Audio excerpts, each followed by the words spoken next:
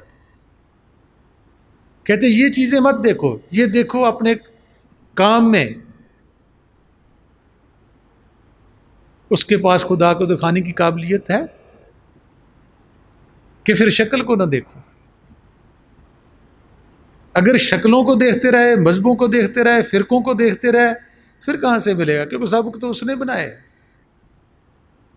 وہ ایک شاعر بھی کہتا ہے نیک باتوں پر عمل کرنا تمہارا کام ہے، یہ نہ دیکھو کہنے والا کون ہے، کیا نام ہے۔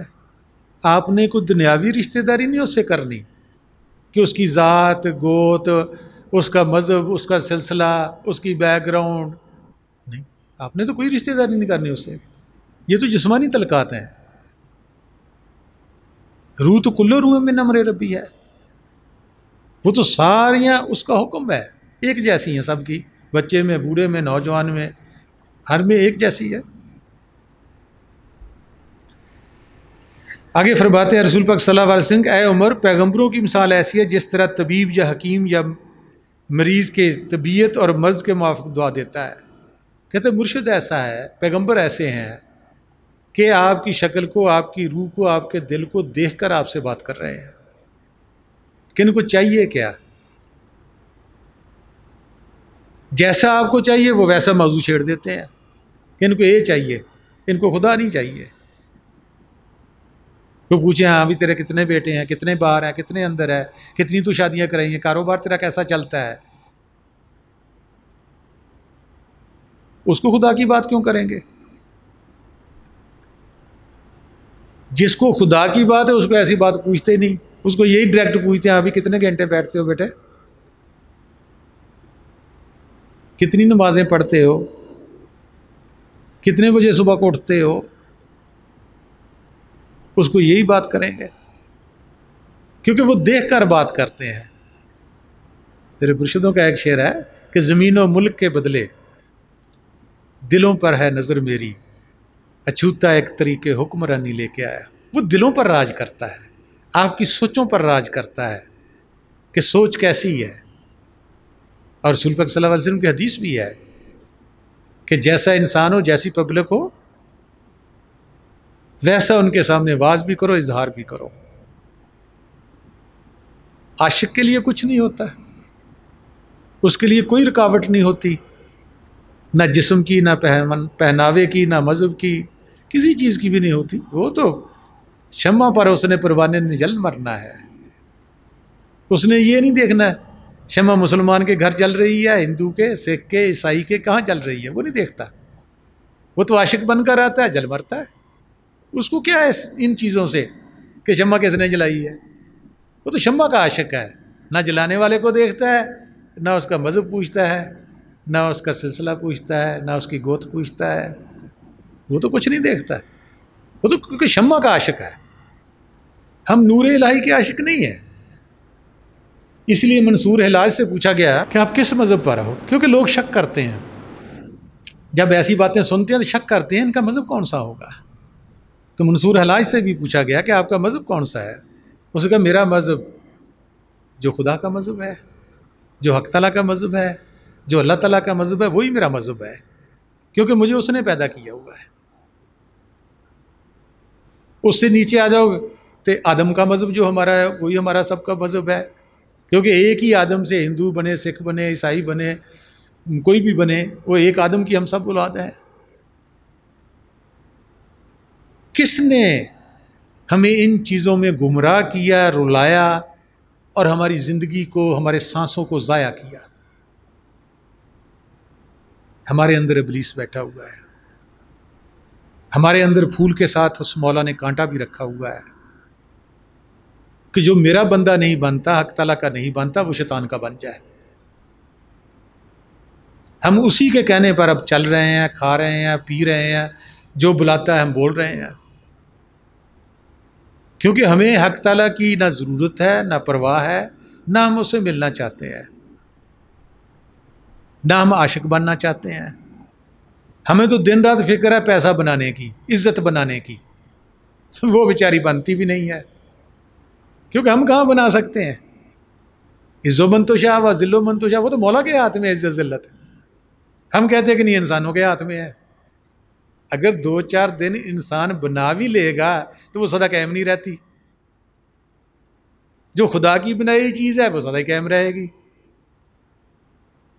وہ آپ کو یہ جسم بھی چھڑا دے گا اور جسم دے دے گا نوری۔ تو آگے حضرت عمر رضی اللہ عنہ نے پھر پوچھا، سوال کیا کہ سالکانِ طریقت 4 گروہوں میں تقسیم ہے، اور ان 4 گروہوں میں بلا لحاظ مراتب باطنی زمین و آسمان کا فرق ہے۔ کہتا ہے پہلا جو ہے وہ گروہ ہے عوام عام مسلمانوں کا، یہ لوگ ارباب ظاہر کہلاتے ہیں اور راہ شریعت پر چلنے والے ہیں۔ عشق الہی کی 4 سیڑھیاں ہیں۔ پہلی سیڑھی پر اہل شرع گامزن ہوتے ہیں، اگر اس سیڑھی پر نہ رہیں تو معرفت الہی کی اگلی سیڑھی پر چلنے کی کوشش نہیں کرتے وہ، حتیٰ کہ ان کی عمر ختم ہو جاتی ہے تو یہ لوگ دین و دنیا سے محروم اور ظاہر پرست ہو کر مر جاتے ہیں۔ یہ گروہ اہل شریعت کہلاتا ہے۔ ان کے لیے شعر بھی ایک ہے کہ نہ خدا ہی ملا، نہ وصال صنم، نہ ادھر کے رہے نہ ادھر کے رہے۔ ان کا بھٹکل یقین ہے، کبھی پاؤں اس بیڑی میں رکھ لیا، کبھی پاؤں اس بیڑی میں رکھ لیا۔ خدا اس بیڑی میں بھی ہے، خدا اس بیڑی میں بھی ہے، چاہے اس بیڑی میں بیٹھو چاہے اس بیڑی میں بیٹھو، قبضہ آپ کے دل پر خدا کا ہے۔ یہ نہیں اس بیڑی میں بیٹھنے سے آپ کو کوئی ریلیف مل جائے گا، ادھر آپ کو ریلیف نہیں ملے گا، نہیں، آپ کا جو اندر سوچ رہا ہے اس نے کرنا ہے سب کچھ۔ بیڑیاں بدلنے سے کچھ نہیں ہوگا، ایک مرشد چھوڑا دوسرا پکڑ لیا، تیسرا پکڑ لیا، چوتھا پکڑ لیا، نہیں۔ ہاں وہ سبب بناتا ہے، جیسے ہم پہلی سے پرائمری سے جاتے ہیں، ہم ہائی میں جاتے ہیں، کالج میں جاتے ہیں، یونیورسٹی میں جاتے ہیں، لیکن یہ سب اسی کا بنا ہے، ایک ہی گورنمنٹ کا۔ اب ہماری مرضی ہے کہ ہم اسکول جانا ہے نہیں جانا، پہلی میں رہنا ہے، پرائمری پڑھنا ہے، کتنے پڑھنا ہے، آگے جانا ہے نہیں جانا، ہماری اپنی مرضی ہے۔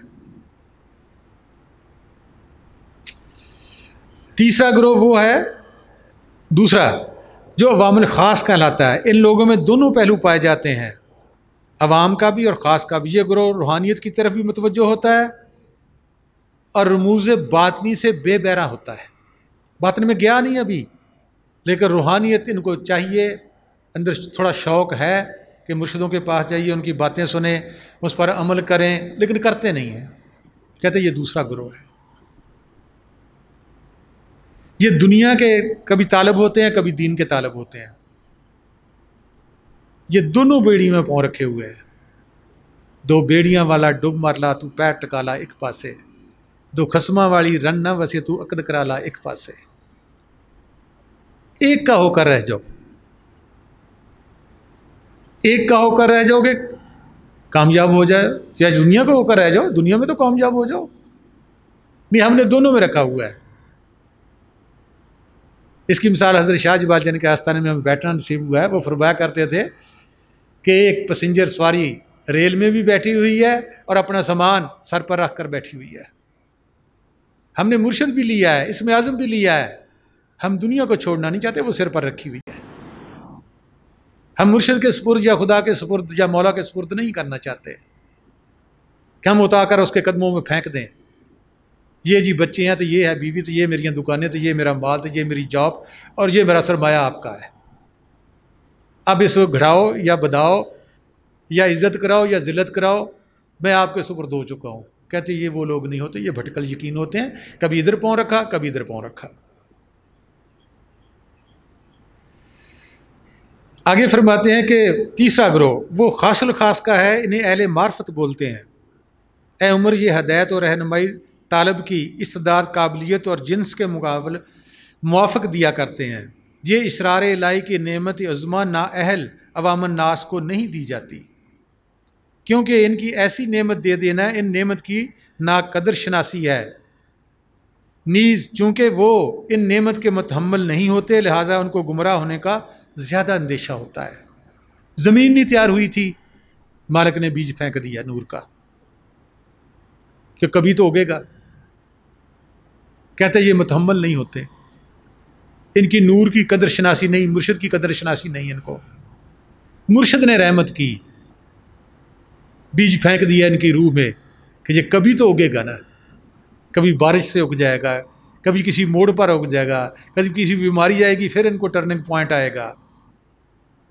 کہتے یہ ان کی اپنی نہیں ہوتی کچھ بھی، یہ مرشد کی قابلیت جو ہوتی ہے وہ دیکھتا ہے، ویسا ویسا ان کو راستہ بتاتا ہے. چوتھا گروہ اہل عشق کا ہوتا ہے. انہیں نور الہی، دیدار الہی کے سوا کچھ اچھا نہیں لگتا. یہ ہر وقت اپنے مولا کی خوشنودی چاہتے ہیں. میرا محبوب، میرا مولا، میرا مرشد راضی رہے.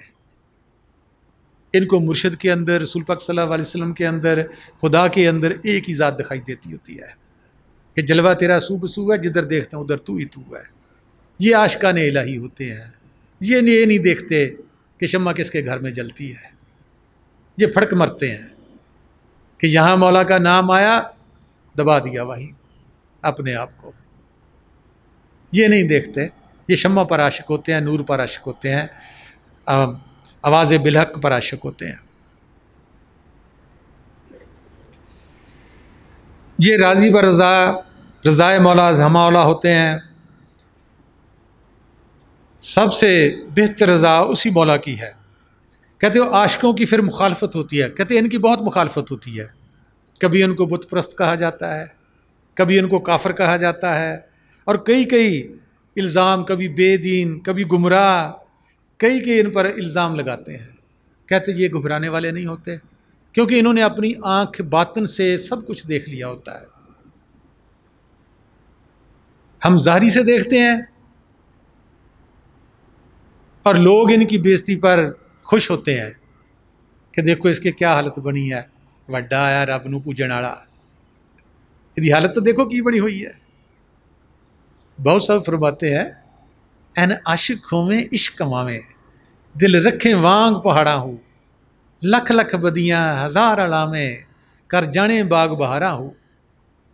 منصور جے چک سولی دیتے، جڑے واقف کل اسراروں ہو، سجدوں سر نہ چاویں باہو، توڑے کافر کہن ہزاراں. وہ نہیں دیکھتے کہ مجھے کوئی کافر کہہ رہا ہے، بے دین کہہ رہا ہے، کچھ کہہ رہا ہے. وہ نہیں دیکھتے کیونکہ اس نے راستہ دیکھ لیا ہوتا ہے. بلکہ ان کے لیے دعا کرتا ہے کہ میرے مالک ان کو پتہ نہیں ہے. حضرت ابراہیم ادھم کا واقعہ آتا ہے، کشتی میں جا رہے تھے، ایک بادشاہ تھا، ساتھ اس کے وزیر وغیرہ بھی تھے، وہ نقلی مراسی بھی بیٹھے ہوئے تھے، ان کو خوش کرنے کے لیے نقلیں اتارتے تھے. یہ بیچارے ایک کونے میں بیٹھے ہوئے اپنا سفر کر رہے تھے. اب جب بھی ان کے ہاتھ میں چموٹا ہوتا تھا، کوئی بات کرتے تو حضرت ابراہیم ادھم یہ خاموش بیٹھے ہوئے تھے، فقیر تھے، ان کے سر پر آ کر مار دیتے. جب 2-4 دفعہ مارا تو اللہ تعالیٰ نے الہام بھیجا، بھائی بھیجی، اے ابراہیم تیری بےزتی ہم سے نہیں جری جاتی، اگر تو کہے تو میں کشتی کو ڈبو دوں، ان سب کو ڈبو دوں. پھر بھی دیکھو انہوں نے یہی کہا کہ میرے مالک مجھ پر تجھ کو ایسا ہی ترس آیا ہے میری بے عزتی کا، تو ان کی تھوڑی سی آنکھ ہی کھول دے کہ میں کون ہوں۔ وہ دعا قبول ہوئی، آنکھ کھلی گئی، سب گر پڑے قدموں میں، معافیا مانگنے لگے۔ ایسے ہی رسول پاک صلی اللہ علیہ وسلم کے ٹائم بھی جب آپ نے جنگ جیتی تو سب نے صلاح دی کہ ان کو باندھ لو، ان کو قتل کر دو، کہ میں یہ کرنے نہیں آیا، میں تو دعا دینے کے لیے آیا ہوا ہوں۔ کیونکہ وہ نادان کس کو کہا ہے، جہل کس کو کہا ہے؟ جس کو عقل نہیں ہے۔ کیونکہ ہماری عقل محدود ہے، لمیٹیڈ ہے، ہم دیوار کے پار تو کچھ نہیں دیکھ سکتے۔ ہم ایک انسان ہے، اس کو کیا جان سکتے ہیں؟ یہ پروفیسر ہے، یہ کاریگر ہے، یا یہ ٹیچر ہے، پرنسپل ہے، یا کیا ہے، کون ہے، یا ہمارے سامنے ملک کا صدر کھڑا ہے، نہیں جان سکتے۔ ہاں جب وہ اپنی سیٹ پر بیٹھے گا پھر کچھ نہ کچھ جانیں گے بھی ہاں اس کی یہ سیٹ ہے، یا خود بتلائے پھر پتہ لگ سکتا ہے۔ کیسے یا اس کے ساتھ ہم پرواز کریں پھر پتہ لگ سکتا ہے کہ اس کی کہاں تک پرواز ہے۔ بلے شاہ بھی یہی کہتے ہیں، بلا عاشق ہویا رب دا بدنامیاں من لاکھ، تو تینوں کافر کافر آکھ دے، تو آہو آہو آکھ۔ کہتے یہ بھی نہ کہا کہ میں کافر نہیں ہوں۔ کہتے کافر کس کو کہتے ہیں؟ پھرے ہوئے کو، ایک طرف سے پھر گیا دوسری طرف چلنے لگ گیا، اس نے دنیا چھوڑی اندر باطن میں چلنا شروع ہو گیا، اس کو کہتے ہیں پھرا ہوا، یہ پھر گیا جی، اپنے دین سے پھر گیا جی۔ وہ دین کی جو روح تھی اس نے وہ اپنا لی کہ دین کس لیے آیا؟ خدا کو دیکھنے کے لیے۔ پیغمبر کس لیے آتے ہیں؟ خدا کو دکھلانے کے لیے۔ پیر فقیر کس لیے آتے ہیں؟ خدا کو دکھانے کے لیے۔ رسول پاک صلی اللہ علیہ وسلم کے نقش قدم پر چلتے ہوئے کیسے خدا ملا ان کو، وہ دکھلاتے ہیں، اس کا عملی تجربہ کراتے ہیں۔ ایسے ہی امیر خسرو یہ حضرت نظام الدین اولیاء کا شاگرد تھا، مرید تھا، وہ اپنے مرشد کو سجدے کرتا تھا۔ لوگوں نے دیکھا کہ سجدہ خدا کے سوا کرنا تو کفر ہے، ان کو بت پرست لوگوں نے کہنا شروع کر دیا۔ تو وہ اپنے ایک فارسی کے شعر میں کہتے ہیں، خلق می گوید، کہ خلق مجھے کہہ رہی ہے، خلق می گوید خسرو بت پرست۔ کہتے ہیں خلقت جہان مجھے کہہ رہا ہے خسرو جو ہے بت پرست ہو گیا ہے، یہ مرشد کو سجدے کرتا ہے۔ خلق می گوید خسرو بت پرست، وہ کہتے ہیں آرے می کو وہ خلق و عالم کارے نیست، کہتے ہیں ہاں میں بت پرست ہوں، مجھے خلقت سے دنیا سے کوئی سروکار نہیں ہے، مجھے پتہ ہے کہ میں اس بت کے اندر خدا کو دیکھ رہا ہوں، مجھے پتہ ہے کہ میں تصویر کے اندر مصور کو دیکھ رہا ہوں، بنانے والے کو، مجھے خلقت کو کیوں، اس کی تو آنکھیں نہیں کھلی خلقت کی۔ اسی لیے سورۃ روم میں آتا ہے کہ بہت سارے لوگ خدا کے ملنے کے منکر ہیں، یعنی کہ میجارٹی دنیا میں ان لوگوں کی ہے، خدا کو نہیں ملنا چاہتے، خدا کے بندوں کو بھی نہیں ملنا چاہتے، کیونکہ اس کے دل کے اندر اس نے ڈالا ہی نہیں ہے۔ اس مالک کل کی اپنی مرضی ہے، کس میں ڈالے نہ ڈالے، کس میں ڈالا ہوا بھی کھینچ لے، اس کی اپنی موت چل رہی ہے، کسی کی نہیں۔ اس لیے راضی برضا کا کہا گیا ہے کہ بھی شاید آپ مالک کی ہر چیز کو یس کرو گے، راضی برضا رہو گے، شاید آپ کا وارہ کہیں آ جائے اس کے ملنے کا۔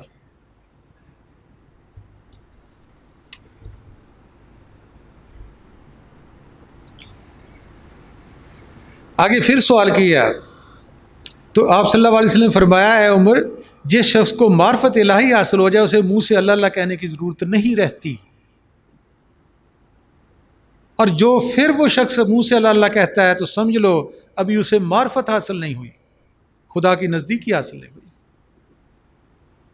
حضرت عمر چونکے، ہم بھی چونکتے ہیں، یہ کیسا سوال ہوگا، یہ کیسا جواب ہو گیا، کیا منہ سے اللہ نے نہیں کہا ہے؟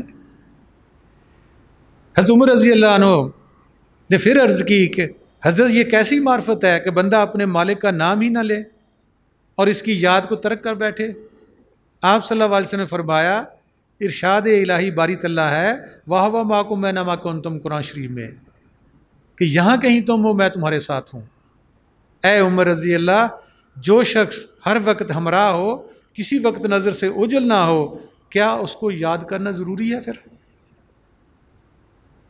مثال ہے کہ دو دوست جا رہے ہیں، کیا وہ بار بار ایک دوسرے کا نام لیں گے؟ نہیں لیں گے، باتیں کریں گے اور کچھ کریں گے، کیونکہ وہ تو ساتھ ہے، نام رکھے گئے ہیں بلانے کے لیے کہ وہ دور ہے اس کو بلایا جائے، یا کسی کو کہا جائے فلاں صاحب کو بھیجیں جی میرے پاس۔ جب وہ دونوں ساتھ ساتھ چل رہے ہیں پھر نام لینا کیوں ضروری ہے؟ ایسا ہی واقعہ ایک گڈریے کا بھی آتا ہے، حضرت موسیٰ علیہ السلام کے دور کا ہے۔ وہ بھیڑیں چارہ تھا۔ دیکھو جب وہ مولا ٹرن ہمیں دیتا ہے، ایک موڑ دیتا ہے یا اپنی طرف بلاتا ہے، اس کو کسی کی سہارے کی ضرورت نہیں ہوتی، وہ خود مسبب اسباب ہے، خود سبب بنائے گا۔ آپ اسباب نہیں کر سکتے پیدا، وہ اسباب پیدا کرتا ہے۔ وہ اپنے موج میں بیٹھا خدا سے باتیں کر رہا تھا اکیلے میں، کہ میرے مولا ہے، میرے رب، اگر تو میرے پاس ہو تو میں تجھے بھیڑوں کا دودھ پلاؤں، اگر تو میرے پاس ہو میں تیری جوئیں نکالوں، اگر تو میرے پاس ہو تو میں تجھے بھیڑوں کی ان کا سویٹر پہناؤں، تجھے سردی لگتی ہوگی۔ ایسی وہ کافی ساری ایسی باتیں کر رہا ہے۔ ادھر حضرت موسیٰ علیہ السلام کا گزر ہوا ہے، اس نے دیکھا، اس نے کہا تو خدا کی انسلٹ کر دی ہے، بےزتی کر دی ہے، خدا کے جوئیں پڑتی ہیں، خدا جسم رکھتا ہے، خدا دودھ پیتا ہے۔ اس نے اور رونا شروع کر دیا۔ رو تو پہلے بھی رہا تھا اسی، لیکن آنسو نہیں جل رہے تھے، کیونکہ اس آگ کو اور تیز کرنا تھا۔ وہ کس کا سبب بنایا؟ حضرت موسیٰ علیہ السلام کا۔ جب ادھر آگ تیز ہو گئی، ادھر موسیٰ علیہ السلام درگاہ میں پہنچے، ان کو وہاں سے جھڑک ملی کہ اے موسیٰ، تجھے تو دنیا میں بھیجا تھا کہ میرے بندوں کو میرے ساتھ جوڑ، سارے پیغمبر میں نے اس لیے بھیجے ہیں کہ تو برائے وصل کر دن آمدی، نہ برائے فصل کر دن آمدی، کہ تجھے بھیجا تھا جوڑنے کے لیے، کہ تو مجھے جڑے ہوئے کو توڑ دیا اس نے۔ موسیٰ بھاگا بھاگا پھر آیا، اس کو ڈھونڈا، ابھی دور ہی تھا تو اس نے کہا موسیٰ جس سے تو ڈرا رہا تھا وہ میرے پاس آ گیا ہے۔ یا تو ہم نے خدا کو اتنا کر دیا ہے کہ انسان اس کا نام ہی نہ لیں، وہ اتنی سزا دے گا دوزخ میں، یہ دے گا، وہ دے گا، وہ کرے گا۔ یہ خدا قرآن شریف پڑھ کر دیکھو، حدیثیں پڑھ کر دیکھو، اللہ تعالیٰ فرماتے ہیں میں اس دنیا میں بھی آپ کا دوست ہوں، یار ہوں، اگلے جہان میں بھی میں دوست رہوں گا۔ کیا ہم نے اس کو دوست بنایا ہے؟ ہم نے تو ایک ڈکٹیٹر، سزائیں دینے والا بنایا ہے۔ ہم نے پیار والا، محبت والی جو شفیع ہے، جو صورت ہے خدا کی، وہ پیش ہی نہیں کی۔ میرے مرشدوں کا ایک شعر ہے، وہ رحیم ہے، وہ کریم ہے، وہ نہیں کہ ظلم کرے صدا، ہے یقین زمانے کو دیکھ کر یہاں خدا کوئی اور ہے۔ ان کو سزائیں تب مل رہی ہیں یہ اور خدا کو پوج رہے ہیں، وہ اصلی خدا کو نہیں پوج رہے، یہ اس جہان والے کو پوج رہے ہیں، تب ان کو سزائیں اور جزائیں مل رہی ہیں۔ وہ رحیم ہے، وہ کریم ہے، وہ نہیں کہ ظلم کرے صدا، ہے یقین زمانے کو دیکھ کر یہاں خدا کوئی اور ہے۔ ہم نے کسی اور کی بت پرستش کی ہوئی ہے۔ ہمارا تو جو بھی ہماری کوئی ریکوائرمنٹ پوری کرے گا ہم نے اسی کو خدا بنا لیا، پیسے دینے والے کو، ہماری ہیلپ کرنے والے کو، مقدمے جتلانے والے کو، ہم نے تو سب کو خدا بنایا ہوا ہے۔ وہ جو سچا خدا ہے وہ تو آپ کے اندر بیٹھا ہوا ہے،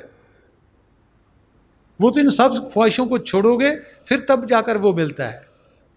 وہ تو رحیم ہے، وہ کریم ہے، وہ نہیں کہ ظلم کرے صدا، کہ ہے یقین زمانے کو دیکھ کر یہاں خدا کوئی اور ہے، کہ انہوں نے خدا کسی اور کو بنایا ہے، وہ تو خدا ظلم نہیں کرتا۔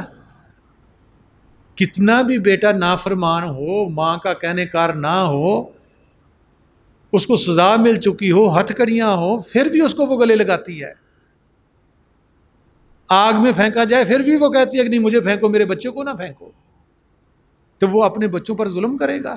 قرآن شریف پڑھ کر دیکھو کہ آپ کو سزا دے کر خدا کیا کرے گا، اس کو کیا فائدہ پہنچے گا آپ کو سزا دے کر؟ ہمیں وہ سیدھے راستے پر لانا چاہتا ہے، سزائیں تب دیتا ہے کہ یہ پیار سے سمجھنے والے نہیں، درد سے سمجھنے والے نہیں، مرشد کی نگاہ سے سمجھنے والے نہیں۔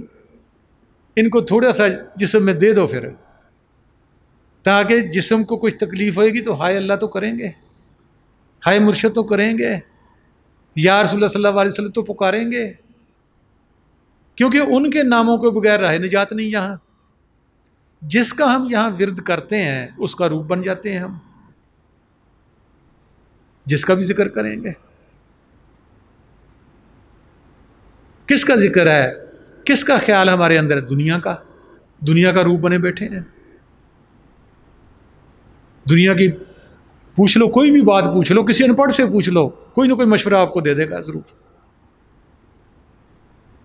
خدا کی بابت کرو گے، کہتے چھڈ پا رہا یار، اج تو جوان ہے تو، دنیا کما، شادیاں کرا، پھر خدا دی گل بھی کر لواں گے. اگر پڑھنا ہو تو کہتے نہیں بچے کو 3 سال کے اسکول بھیج دو، ماں کے پیچھے سے چھوٹ جائے، فیس بھر دیں گے یہ ادھر ہی رہے. خدا کی بابت کہتے نہیں بوڑھے ہو کے پالے گا. لاگ ہے بچپن سے، وہ لاگ چلتی ہے، آہستہ آہستہ پرورش پاتی ہے. کیسا بچہ ہوتا ہے؟ 2-4 پاؤنڈ کا پیدا ہوتا ہے، 2 من 3 من کا کیسے بنتا ہے؟ آہستہ آہستہ بنتا ہے. ایک زندگی پوری لگ جاتی ہے اس کو. تب مرشد کے پاس جاتے ہیں، کہتے ہیں جی ابھی گٹھڑی باندھ دیں، ہم گھر کو جائیں تو واپس ادھر آئیں بھی نہ درس میں. کیا کرنا ہے جا کر؟ وہاں تو خدا کی پانے کی بات ہوتی ہے بس، وہ ہمیں پہلے ہی پتہ ہے. یہ نہیں پتہ اس کی نگاہوں سے کیا ملتا ہے، اس مجلس میں بیٹھنے سے کیا ملتا ہے ہمیں. اللہ تعالیٰ کیا فرماتے ہیں کہ اگر کوئی بندہ مجھے اکیلے میں یاد کرتا ہے تو میں اس کو اکیلے میں ہی یاد کرتا ہوں. اگر کوئی بندہ مجلس میں بیٹھ کر مجھے یاد کرتا ہے تو میں بھی مجلس میں بیٹھ کر اس کا ذکر کرتا ہوں. سب باتیں سنتے ہیں، پڑھتے ہیں، یہ تو نہیں کہ ہم کوئی بچے بیٹھے ہوئے ہیں یہاں. نہیں، عمل نہیں ہے ہمارے پاس، من مانتا نہیں ہے اس بات کو کہ ان اللہ کل شیء قدیر، کہ ہر چیز وہ ہاتھ وچ ہے. پیسہ بھی، ڈالر بھی، سونا بھی، چاندی بھی، ہر چیز وہ ہاتھ وچ ہے. دیکھو بہت سارے باپ بیٹھے ہیں، 2-2 4-4 بچے تو ہوں گے نا. چابیاں کس کو دیتے ہو؟ خزانے کی. کس کو کہتے ہیں پیسہ یہ سنبھالے گا؟ جس پر اعتبار ہوتا ہے آپ کو، یہ پیسہ ضائع نہیں کرے گا، یہ مجھ سے بھی زیادہ اس کی حفاظت کر سکتا ہے، یہ اس پیسے کو بڑھائے گا. ایسے روحانیت کا معاملہ بھی ہے. وہ ہر ایک کے پردے کیوں نہیں کھولتا؟ اندر جو کنت کنز مخفی خزانے ہیں اس کو کس نے سنبھالنا ہے؟ ہمیں تو کسی کا پتہ چل جائے کہ اس کے گھر 2-4 لاکھ پڑا ہے تو فوراً ہی بتا دیں گے کسی کو، یار تو جا، مجھے تو نہیں دیا ادھار، تو جا کر اس کو مانگ، اور کچھ نہ ہوگا چوری کروا دیں گے. تو یہ اندر کے اتنے خزانے ہیں، تو کس کو مالک بنائے گا؟ جس کے اندر کیپیسٹی ہوگی، جو اس کے خزانوں کے نہیں اس کی پرواہ کرے گا، وہ آزماتا ہے. کسی ملازم کو آپ رکھو، اس کو آزمانا ہو تو آپ خود اس کے آگے نوٹ پھینکتے ہیں، کبھی 5,000 کا پھینکتے ہیں، کبھی 500 کا پھینکتے ہیں، ایسے چل جاتے ہیں. پھر دیکھتے ہیں یہ اٹھاتا کہ نہیں ہٹاتا، یا مجھے دیتا ہے یا نہیں دیتا. کتنے ہم ہوتے ہیں چلاک، جو اس کو آزما لو ذرا، اس کے ہاتھ میں پیسہ جانا ہے. وہ نہیں آزماتا. قرآن پڑھ کر دیکھو، 7-8 صورتوں میں آ چکا ہے کہ اللہ تعالیٰ آزماتا ہے، کبھی پھلوں سے، کبھی پیسے سے، کبھی آپ کی موت سے، کبھی آپ کی زندگی سے، کبھی آپ کی عزت سے، کبھی آپ کی ذلت سے. قرآن پڑھ کر دیکھو، وہ ویسے ویسے ہمارے ساتھ ڈیل کر رہا ہے، وہ اتنے ہی ہمیں دے رہا ہے جتنے یہ سنبھال سکتے ہیں. ہاں ایک طریقہ اس کو بڑھانے کا ہے، کسی چیز کا بھی جو دیتا ہے اس میں خرچ کرتے جاؤ، خیرات کرتے جاؤ، لوگوں کا بھلا کرتے جاؤ، اس میں بڑھاتا ہے. ایک واقعہ آتا ہے حضرت موسیٰ علیہ السلام کے ٹائم کا، کہ ایک میاں بیوی تھے، نئی نئی ان کی شادی ہوئی، بڑا غربت نے گھیرا ہوا ہو. تو اس وقت کی تو بیویاں بھی بیچاری اچھی ہوتی تھیں، اچھی تو اب بھی ہیں، ہر ایک جیسی تو نہیں ہے ساری، کیونکہ شادی کا مطلب صرف اولاد پیدا کرنا نہیں ہے، ہمیں ہر حال میں، غریبی میں، امیری میں ایک دوسرے کا ساتھ دینا ہے تا حیات تک. تو وہ دونوں ہی بڑے کہ ایک وقت کی روٹی بھی نہیں ہمارے پاس ہے، تو موسیٰ علیہ السلام تو جاتے تھے اللہ تعالیٰ کے پاس. انہوں نے کہا ہے موسیٰ تو جا رہا ہے، ہمیں تھوڑا صرف زندہ رہنے کے لیے ملتا ہے، ہم کبھی پیٹ بھر کھانا نہیں کھایا. تو اللہ تعالیٰ سے کہنا کہ ہمیں جو ہماری قسمت میں ساری عمر کا ہے نا وہ ایک دن دے دیں تاکہ ہم اچھی طرح کھا کر پیٹ بھر لیں. ہم یہ تو نہ کہیں کبھی پیٹ بھر کر نہیں کھایا. موسیٰ علیہ السلام گئے اللہ تعالیٰ کے پاس، عرض کی، عرض قبول ہو گئی. انہوں نے ایک دن ہی بھیج دیا سارا. اب ہم سب کا ہی خیال ہے کہ ایک دن بھیج دیا کل کو مر جائیں گے، رزق تو ختم ہو گیا پیچھے سے. لیکن انہوں نے کیا کیا کہ پیٹ بھر کر کھایا، کھا کر جو بچا تھا اس کا لنگر چلا دیا اور سب میں ڈھڈورا پیٹیا بھی جس نے کھانا کھانا ہے آ کر کھا جاؤ. یہاں کوئی امیر کی، غریب کی، اونچے نیچے کی کوئی قید نہیں ہے. اب جتنا وہ کھانا آیا تھا دوسرے دن اتنا پھر آ گیا اور یہ سلسلہ چل پڑا. حضرت موسیٰ علیہ السلام آئے، پھر انہوں نے کہا یار تو کہتا تھا ہمارے ہے ہی نہیں اور تو نے ایک دن ہی دے دیا ہے. اب کیوں وہ جوشیلا بھی تھا، گیا خدا کے پاس کہ حضور آپ تو کہتے تھے کہ ان کا یہی کھانا میں نے دے دیا سارا. ان کہا کہ تو اس نے کیا کیا ہے؟ اس نے جو کھانا کھایا تو باقی تو لنگر چلایا، تو جتنا وہ بانٹتا ہے تو میں نے شریعت میں بھی لکھا ہے کہ 10 تو دنیا میں ملے گا اور 70 آخرت میں بھی ملے گا. ہم نے اپنی تندرستی کو بڑھانا ہے، بے لوث خدمت کرو اس جسم سے. ہم نے اپنے پیسے کو بڑھانا ہے، غریب ہیں بالکل، ایک وقت کی روٹی بھی نہیں ہے، اس ایک روٹی میں سے ایک برکی نکالو، چڑیاں کے آگے پھینکو، کتے کے آگے پھینکو، بلی کے آگے پھینکو، کیونکہ انسان ایک برکی نہیں آپ سے لے گا کوئی بھی. ہاں کبھی کوئی منگتا آ جائے ساری روٹی دے کر بھی دیکھ لینا. جیسے رسول پاک صلی اللہ علیہ وسلم کی حدیث ہے کہ جتنا پیٹ کو خالی کرو گے نور سے بھر دیا جائے گا. بھر دے ہوتا ہے، میں نے آزمایا ہوا ہے، یہ بھر بھی ہو جاتا ہے. اپنی روٹی بانٹو گے پھر رزق چل پڑے گا، پیسہ بانٹو گے پھر پیسہ آنا لگ جائے گا. اپنی تندرستی بانٹو گے پھر آ جائے گا. اپنا علم بانٹو گے آپ کو علم اور عطا کرتا جاتا ہے. آپ کو پھر وہ علم عطا کرتا ہے جس کا ذکر علم لدنی قرآن شریف میں آیا ہے، بغیر کتابوں کے آپ کے اندر وہی ہر وقت نازل ہو رہی ہے. اب یہ کر، اب یہ پڑھ، اب یہ کہانی سنا، اب یہ کر، اب وہ کر. یہ صرف پیروں کے لیے نہیں ہے، پیغمبروں کے لیے نہیں ہے، خضر کے لیے نہیں، ہر انسان کے لیے نیب ہے اس کا. ہم نے اس کو استعمال نہیں کیا کہ ہر چیز کے خرچنے سے بڑھتی ہے. نہیں، ہم نوٹوں کو گنتے ہیں، 1000 ہے تو 100 دے دوں گا تو پھر تو 900 رہ گیا. ہم اس 99 کے چکر میں پڑے ہوئے ہیں کہ یہ کسی کو قرائت کر دیں گے باقی تو اتنا رہ گیا، کل کو کہاں سے آئے گا؟ کیونکہ اس پر اعتبار ہی نہیں ہے ہمیں کہ جو بچپن سے لے کر مجھے بڑھاپے تک پال رہا ہے وہ کل کو نہ دے گا. ایک شاعر کہتا ہے رزق نہ پلے باندھتے پنچھی اور درویش، جن کا تکیہ رب ہے ان کا رزق ہمیش. ان کا رزق ہمیش ہوتا ہے. کسی پنچھی کو دیکھ لو، کسی کے گھونسلے میں کوئی چیز نہیں ہوگی، وہ ذخیرہ نہیں کرتا، اڑتا ہے جہاں بیٹھتا ہے اس کو رزق مل جاتا ہے ہر روز. زمین پر چلنے والا انسان بھی ہے، کیڑے بھی ہیں، جانور بھی ہیں، یہ ذخیرہ کر رہے ہیں. درویش وہ بھی اڑنے والا ہوتا ہے. رزق نہ پلے باندھتے پنچھی اور درویش، یہ دونوں اڑنے والے ہیں، دونوں آسمانوں کی طرف جا رہے ہیں. یہ رزق نہیں باندھیں گے. آ گیا ست بسم اللہ، نہ آیا تب بھی ست بسم اللہ، آ گیا تب بھی شکرانہ، نہ آیا تب بھی شکرانہ، کیونکہ اس کے حوالے ہوتے ہیں. ساتھ عقل بھی دی ہے اس نے، اس کو بھی استعمال کرو. کیسے کرنا ہے؟ یہ نہیں کہ ساری خیرات کر دی تو پھر دوسروں سے مانگو. نہیں، یا تو مانگو نا، بیٹھ جاؤ، خود سبب بنائے گا. کیونکہ جس کو یقین ہوگا وہ نہیں مانگے گا. جس کو یہ ہے کہاں سے آیا، یہ بات سنی سی جھوٹ سی، مانگنا شروع کر دیا. نہیں، وہ سبب ہی نہیں بنائے گا، وہ تو آزما رہا ہے کیسا ہے کیسا نہیں ہے. آگے فرماتے ہیں ہمارا روم، اے بسا حاجی بحج رفتہ بعشق، باز آمند اوچو باشد یار فس کہتے ہیں بہت سارے حاجی نہایت عقیدت کے ساتھ حج کرنے جاتے ہیں، واپس آتے ہی گناہوں میں مبتلا ہو جاتے ہیں۔ پوچھتے ہیں حاجی صاحب یہ ملاوٹ کیوں کیتی ہے؟ کہتے جی حج دے پیسے نہیں پورے کرنے، میں اتنے لاکھ روپیہ خرچ کے آیا۔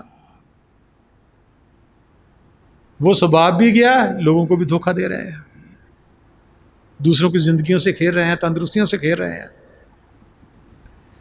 آگے فرماتے ہیں کعبہ را یک بار بینی گفت یار، گفت یاب دی مرا ہفتاد بار۔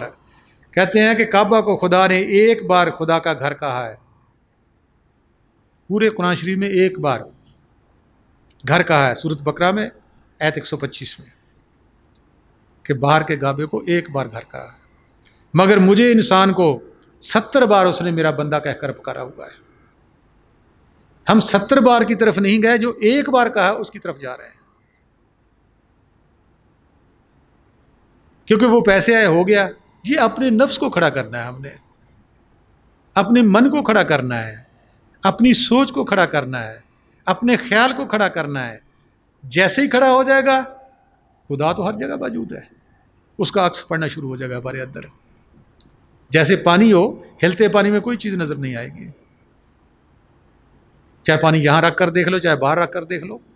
جب وہ کھڑا ہو جائے گا، سورج، چاند، ستارے سب پانی میں آ جائیں گے، یہاں کے بلب بھی سارے پانی میں، روشنی بھی آ جائیں گے۔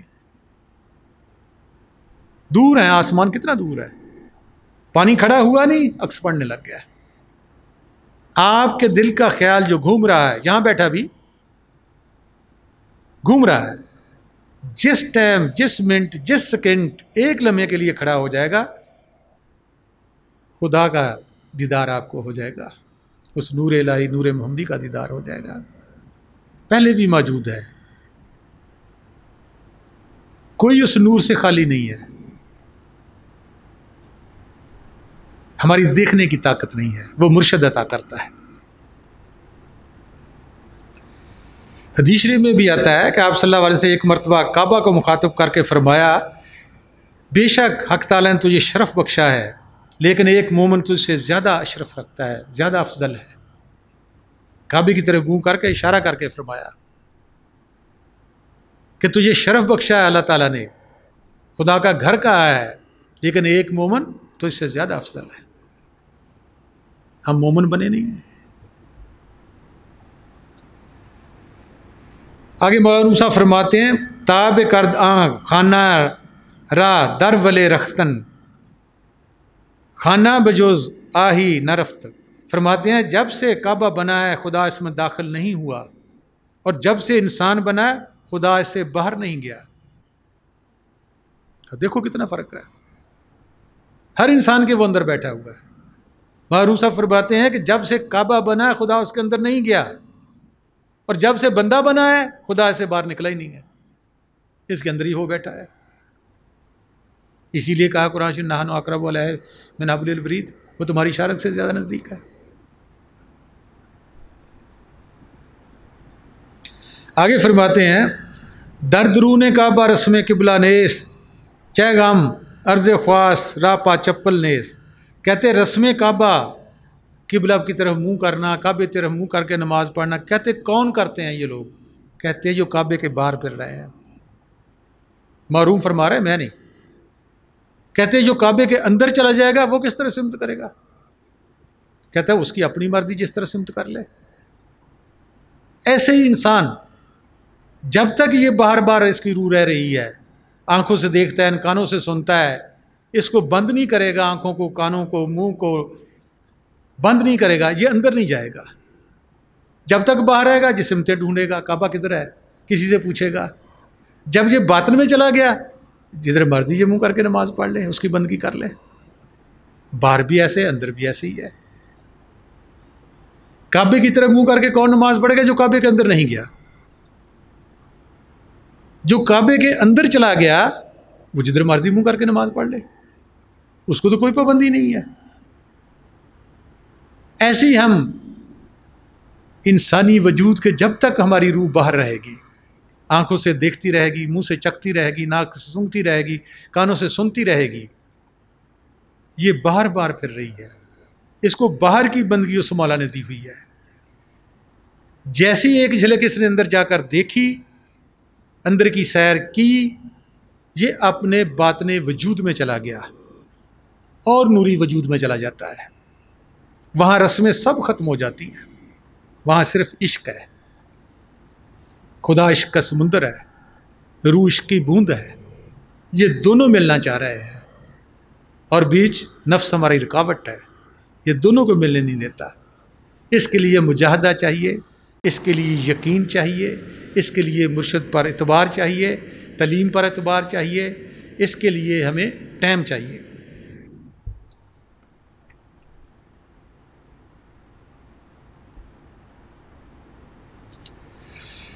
آگے روم صاحب فرماتے ہیں، شیخ نورانی ز آگاہ کن با سخنے ہمراہ ہما کن، کہتے مرشد پاک نور الہی کی راہ سے آگاہ کرتا ہے، اپنے کلام کے ساتھ نور بھی ہمراہ کرتا ہے۔ کہتے صرف وہ ہی نہیں کہتا جی اللہ کہو میرے پیچھے، کہتے نہیں، اللہ کے ساتھ نور کو بھی آپ کو دیتا ہے۔ یہ وہی تعلیم ہے جو رسول پاک صلی اللہ علیہ وسلم کے زمانے میں تھی۔ وہ صرف کلمہ نہیں پڑھاتے تھے، وہ لا الہ سے ہماری باڈی کو لا کرتے تھے، الا اللہ کو دکھاتے تھے۔ آج بھی جو اس کے نقش قدم پر چلے گا وہ یہی کرتا ہے، صرف یہ نہیں کہتا کہ میرے پیچھے اللہ کا ہو۔ اللہ کس کو کہتے ہیں؟ اللہ نور السماوات و ما فی الارض، اللہ نور کو کہتے ہیں، وہ نور بھی ساتھ دیتا ہے اللہ کے لفظ کے ساتھ، وہ آپ کے اندر چلا جاتا ہے، نور ہے پہلے ہی موجود، آپ دیکھنے والے بن جاتے ہو۔ آگے فرماتے ہیں مولانا روم صاحب، از حدیث شیخ جمیت رسد تفرقہ آرد دم اہل حسد، کہتے ہیں مرشد پاک کی باتوں سے سکون ملتا ہے، اہل حسد کے کلام سے انتشار پھیلتا ہے، دوئی پھیلتی ہے۔ مرشد سے سچا پیار ہے، اس کے دیکھنے سے سکون ملے گا، اس کی بات سے سکون ملے گا، اس کی مجلس میں بار بار جانے کو دل کہے گا، بات کرنے کو دل کہے گا، آنکھ ملانے کو دل کہے گا، ہاتھ رکھانے کو دل کہے گا۔ جس کا من روح پر قابض ہے وہ کہتے ہیں یار چھڈ پر کی جا رہا تھے، وہ بھی 36 دلیلیں دیتا ہے، وہ بھی بڑا ہوشیار ہے، ہمارے اندر بیٹھا ہوا ہے۔ پہلا سوال اس کو آتا ہے کیا ملا تجھے جا کر وہاں؟ پیسہ ملا، تندرستی ملی، عزت ملی، یا ذلت لے کر آئے ہو، غریبی لے کر آئے ہو؟ کیونکہ وہ دنیا کے ہمارے ساتھ سوال اٹھا رہا ہے کہ دنیا میں آپ کو کیا ملا۔ مرشد وہ چیز دیتا ہے لطافت کی، کثافت کی نہیں، کثیف نہیں، لطیف، جو ان آنکھوں سے دیکھی نہیں جاتی کہ کیا ملا ہے، دوسرے کو کیا بتائیں کیا ملا ہے، دوسرے کے حصے کو یہ نہیں کہ باطن میں اس کو لے جا کر دکھا لیں، باہر کوئی چیز دے ہمیں تو ہم کہتے ہیں لے بھی یہ ملا ہے مجھے، جیب سے نکال کر دکھائیں گے یہ مرشد نے دیا ہے۔ وہ لطیف چیز کیسے ہم دکھا سکتے ہیں؟ لیکن گمراہ کرے گا من، ہمیں بھی دوسروں کو بھی۔ آگے فرماتے ہیں محروم صاحب کہ عمر بائے در کعبہ بت خانہ میلادت حیات تا بزم عشق یک دانائے راز عید بروں، کہتے بہت سی عمریں کعبہ بت خانہ میں گزر جاتی ہیں، پھر کہیں بزم عشق سے کوئی دنا راز ظاہر ہوتا ہے۔ کہتے لاکھوں آدمی جاتے ہیں کعبے میں، بت خانے میں، کہتے کوئی ایک نکلتا عشق والا، ہزاروں برس کہتے برباد کر کے آ جاتے ہیں، کسی کو شوق ہی نہیں ہے کہ خدا کو بھی دیکھنا ہے۔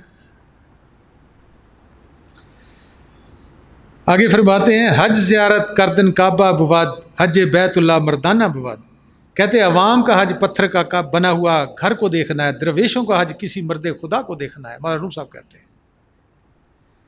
ایسے ہی باجوی بستامی رحمۃ اللہ علیہ حج کرنے کو جا رہے تھے، ان کو یہ شوق تھا کہ وقت کا خضر یا کوئی ایسا ولی ملے جس کی زیارت کر کے میں حج کو جاؤں۔ راستے میں ایک گاؤں میں گئے، ایک نبینہ، کسی نے کہا ایک نبینہ فقیر ہے، دل روشن ہے، باہر کی آنکھیں بند ہیں اس کے پاس اس کو لے گئے حضرت باجوی بستامی کو، اس کے دل کی آنکھ سے دیکھا، نام بھی نہیں پوچھا، کہا باجدی کدھر جا رہے ہو؟ کہتے جی حج کو جا رہا ہوں۔ کہتا ہے حج اصلی کرنا ہے نقلی کرنا ہے؟ کہتے جی میں تو اصلی کو جا رہا ہوں۔ کہتا ہے اصلی کرنا ہے، میرے گرد 7 چکر لگا، مجھ میں خدا بیٹھا ہوا ہے۔ اس نے 7 چکر لگائے، آنکھ کھل گئی۔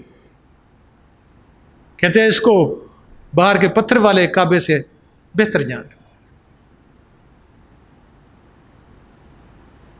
ہم نے اپنے اندر رب کو بیٹھے ہوئے کا حج نہیں کیا، ہم رسموں میں پڑ گئے ہیں۔ میرے مرشد کا ایک شعر ہے، میں رسم جہاں سے ہوں کچھ سوچ کے بیگانہ، کہتی ہے تو کہنے دو دنیا مجھے دیوانہ۔